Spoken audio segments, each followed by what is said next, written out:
Hi, this is Mystic White Star, and this is my vodcast on frequently asked questions to mystics and psychics. So today's question, it's a pretty involved question, so we might do some more vodcasts on it too. A lot of people ask me how to start their own spiritual or metaphysical business.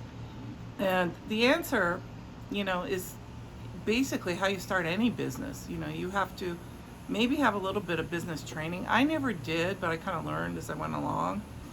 But there are very few places to advertise now. Instagram and TikTok and all that has too much noise. So, many people are following many people who offer the same thing probably as you do. So you can pay if you have a little bit of money. It's always good when you're starting a business. So it's good to get some seed money for your business. And anybody who's starting any kind of business will tell you that you need startup or seed money. And if you have seed money, you can pay for followers, which is what a lot of the influencers do.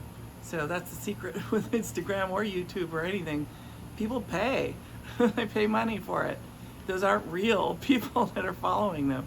So you could do that if you have seed money. Another way to advertise, which I've found is very effective for my business, is actually doing expos and spiritual festivals and things like that, where I present either with lectures or I present as just sitting there and doing readings for people.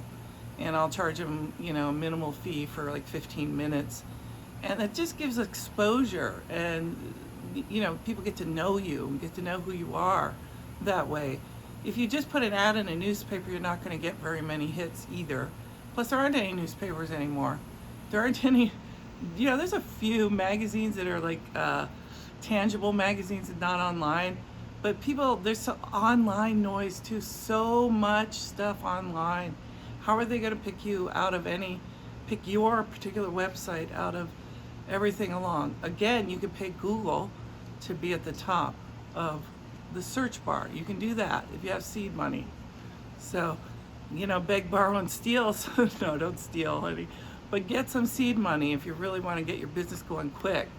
Otherwise, it's going to spread really by word of mouth. Once you give a good reading or healing or whatever it is you do to somebody, they're going to tell their friends if they really like it. They're going to tell their friends, "Oh, I had this amazing reading, or I had this amazing healing, and you guys should really go and check this lady or man out." And people will come. People will come. So you just got to get started somehow. And however that is, you can also go around to metaphysical shops and see if they need a reader or a healer or someone to teach classes. And they a lot of times have their own people, but sometimes they might have a spot or two that you can get in. All right. Well, as I promised, we'll talk about this again later. If you like what I have to say, give me a like, and you can share this, and you can subscribe. Thank you.